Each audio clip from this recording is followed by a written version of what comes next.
Olá, gente, muito bom dia, boa tarde, boa noite, conforme seja a hora que você esteja vendo a postagem desse vídeo. Como sempre, antes de cada postagem, eu gosto de me apresentar, se é que você não me conhece. O meu nome é Jaime Viana e eu sou mais um entre os milhares a batalhar pela fé que uma vez foi dada aos santos, tá certo? Salmo 119, versículo 9, nos remete a uma pergunta e, em consequência a isso, uma mesma resposta. No Salmo 119, versículo 9, a pergunta é feita de maneira divina: como purificará o mancebo o seu caminho?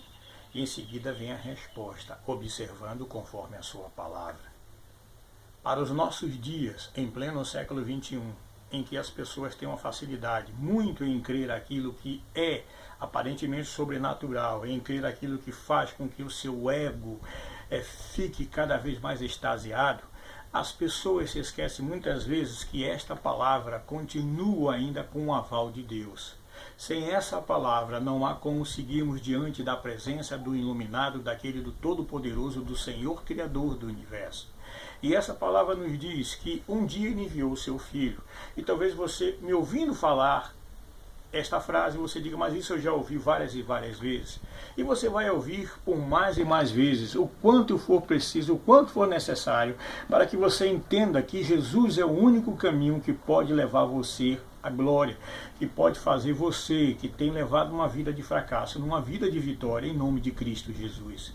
Olhe, todas as coisas contribuem juntamente para o bem daqueles que amam a Deus, está lá em Romanos 8, 28. Mas para que essas coisas contribuam na sua vida, é necessário mais uma vez estar observando a palavra. Eu sempre digo, e digo até com ousadia, que parece que hoje nós estamos formando pessoas com pensamentos na palavra, ao invés de formarmos pessoas com vivência na palavra. É como aquele discípulo, quando Jesus vem andando de madrugada pelo mar da Galileia, Jesus vem flutuando e vem andando. E as pessoas começam a olhar para ele, não conseguindo saber discernir, na verdade, quem era que vinha. E eles começam a gritar com medo e dizer: é um fantasma, é um fantasma, é um fantasma. E de repente Jesus diz: não é um fantasma, mas sou eu. E Pedro faz a seguinte alegação: se tu és mesmo Jesus, manda que eu vá ter contigo. Quem é que não já leu isso no livro de Mateus? Quem é que não já leu essa passagem no Evangelho de Mateus? E o que é que acontece? Jesus diz: vem Pedro. E você sabe qual foi o resultado disso aí?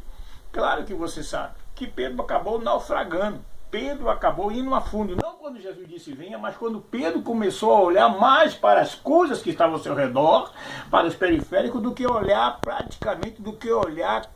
com total submissão à ordem divina: venha Pedro. E quando eu digo a você que hoje as pessoas têm olhado muito para as coisas ao redor, procurando novidades, é o que aconteceu com os discípulos naquele momento. Estavam todos no barco, os 12 discípulos estavam ali, todos eles, mas só um deles teve coragem de chegar e se posicionar e dizer: se és mesmo o Senhor, manda que eu vá ter contigo. Você entende aqui a nossa mensagem? É que nós acreditamos em Jesus muito pela teoria, acreditamos em Jesus por aquilo que ele já fez. Estamos acostumados a ouvir que Jesus está vivo pelo testemunho de outras pessoas. Se hoje fosse possível aqueles discípulos estivessem vivos e colocássemos todos eles em uma só igreja e perguntássemos qual é a experiência que você tem, eles iam dizer o seguinte: olha, eu vi o homem andar sobre as águas, eu vi Jesus chamar um homem para andar sobre as águas para ir ter com ele. E o outro discípulo dizia: eu também vi um homem andar sobre as águas e ter com Jesus, porque Jesus assim o ordenou. Mas um daqueles vai dizer o seguinte: eu não vi o homem andar sobre a água, não. Eu sou esse homem, aleluia, que andou sobre as águas e foi ter com Jesus. Você está entendendo? O Evangelho não é um evangelho de teoria. O Evangelho é o poder de Deus que liberta todo aquele que nele crê. E aqui está o segredo da igreja. Como é que a gente vai crer? Como é que vai ser purificado o nosso caminho? É observando conforme a palavra, né? Mais ainda o que está escrito em Romanos, que nós vamos ter a nossa fé aumentada, né? Porque a fé vem pelo ouvir e ouvir pela palavra de Deus. Então, quando nós ouvimos, no caso, como hoje nós temos as Santas Escrituras já aqui chegando em nossas mãos, Quando nós lermos e nós deixarmos o Espírito Santo se manifestar em nossa vida, então tudo aquilo que antes parecia estar cheio de barreiras, começa a cair por terra. Porque o poder de Deus começa a se manifestar na nossa vida. E é isso que parece que a igreja está se esquecendo nos dias de hoje. Temos pregado um Jesus de teoria. É preciso a igreja acordar, despertar, para que venhamos beber dessa fonte, a fonte que faz com que a gente salte para a vida eterna. Aí vem aqui uma coisa que já é tema de uma outra mensagem. Aí vai se fazer a diferença entre aqueles que estão envolvidos com o Senhor e aqueles que estão comprometidos, né? Quando é que eu sei que eu estou envolvido? É somente quando eu vou à igreja porque eu tenho que ir, quando eu vou participar dos cultos porque eu tenho que participar, quando eu tenho um cargo, quando eu faço isso, faço aquilo outro, quando eu dou meu dízimo, quando eu faço muitas coisas. Mas quando é que eu sei que eu estou comprometido com o Evangelho de Jesus Cristo? É quando eu começo a observar conforme a sua palavra. Porque a palavra é que me dá a direção, gente.